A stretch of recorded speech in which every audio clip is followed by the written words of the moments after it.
RTL, rencana tindak lanjut. Artinya apa? Kakak setelah selesai ini kembali ke duduk depan masing-masing, buat perencanaan. Kalau kita di guru barangkali bisa saya ilustrasikan, RTL itu semacam RPP. RPP nanti ada nama gudegnya berapa, kemudian kegiatan profil gudegnya gimana, siswanya gimana, kemudian pelatihannya materinya apa saja. Setelah kakak buat RTL atau RPP kalau kita ilustrasikan sebagai guru ini, kemudian kita praktekkan. Kita praktekkan berdasarkan RPP yang kita buat. Itu kan biasanya kan tidak bisa jauh dari skenario yang kita buat. Jadi RTL itu kakak.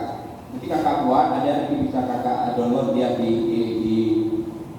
internet, di Google, cari RTL Pramuka. Jadi di situ dijelaskan secara gamblang bagaimana membuat RTL setelah mengikuti kursus KMD atau KML. Jadi ada pokoknya KKMD, nama gudeg, nama pembina, kekuatan gudeg, ini itu diajarkan, dan itu harus kakak lakukan selama 6 bulan. Kalau sebelumnya setahun, kemudian keluar bukti baru 6 bulan untuk KMD, 6 bulan untuk KML. Lalu harus ada. Ya, dia dalam bentuk laporan. Nanti kakak berikan setelah 6 bulan kakak buat usul RTL, kemudian kakak implementasikan di lapangan. Itu kakak print buat rangkap 3. Rangkap pertama serahkan ke ketua gudeg masing-masing. Rangkap kedua serahkan ke kami, ke Korcap. Rangkap ketiga sebagai pegangan kakak. Itu selama 6 bulan. Nah, selama 6 bulan ini, kalau sudah kakak laporkan ke kami, nanti kami akan keluarkan SHB, surat apa namanya, SHB, surat hak bina. Ya, hak bina. Barangkali kita sudah tahu kemarin kalau pramuka siapa saja kalau pakai baju biasa. Tapi apakah dia seorang pramuka? Yang pramuka yang anak-anak sekolah itu juga belum pramuka, karena ada tahapannya kan? Tahapannya SKU, PKU, kemudian pramuka mulai itu baru dikatakan pramuka. Begitu juga kakak kalau tidak buat RTL, artinya kakak memang sudah mendapat legalitas sebagai pembina. Tapi lisensinya belum ada, SIM-nya belum ada. Tapi kalau sudah kakak buat RTL, kemudian serahkan ke kita, nanti ada di parang untuk mengetahui kebutuhan masing-masing. Kita akan berikan SHB dan lisensi, jadi ada 2. Lisensi itu izin membina. Sebenarnya kalau kita lihat secara administrasi nggak butuh, tapi secara organisasi itu butuh. Kenapa?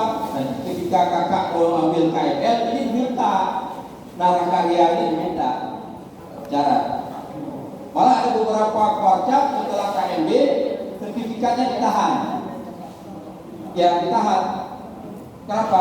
Seseorang itu harus mengabdi dulu, harus melakukan pengembangan akun narakaria. Setelah dia kuat, dia duduk, serahkan ke kita, ke Korcap, nanti akan diberikan SHB dan lisensi. Kemudian bersuka dengan piagam. Tapi kita tidak melakukan itu menurut informasi dari rekan-rekan. Yang sertifikat kita bagikan, tidak masalah, karena bermanfaat. Ya itu. Tapi untuk tidak lanjut ke KML nanti, kalau kakak KML minimal 1 tahun, 6 bulan, 1 tahun ke depan kakak sudah bisa ikut KML. Sama akan kita buat juga di sini. Karena prinsip kita di sini peran hukumannya sudah berubah. Kalau dulu yang kita fokuskan pengembangan banyaknya peserta ini, tapi tidak efektif kalau tidak dibandingkan dengan banyaknya pembina. Jadi pembina sudah banyak, cuma KMD semua.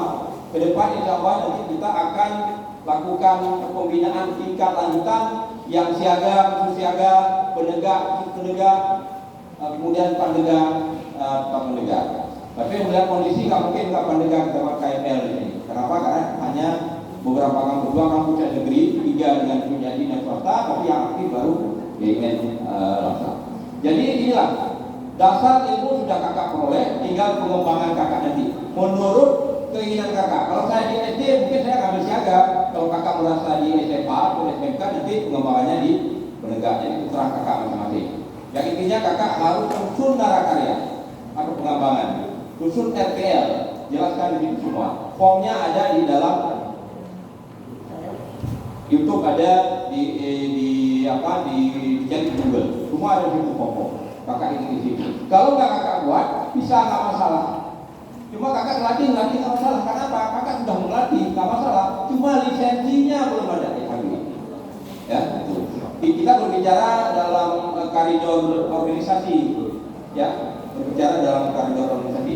Nggak ada FHB, nggak ada lisensi membina, bisa. Cuma secara koridor organisasi di kepramukaan kita harus punya FHB, hak bina, kemudian harus punya lisensi. Insya Allah kalau nggak ada halangan nanti kita akan buat KML, kakak bisa bergabung, dan grup itu jangan dibubarkan, ya. Ada kan rame-rame, mudah-mudahan itu sebagai grup silaturahmi kita alumni KMB. Kalau ini menunjukkan bulan Ramadan dan buka puasa sama-sama, silaturahmi itu ada permasalahan sama-sama, kemudian ada kegiatan baik jamuri atau kegiatan siaga, bagi siaga kita bisa kumpul rame-rame. Jadi kakak sekalian, kita di permukaan.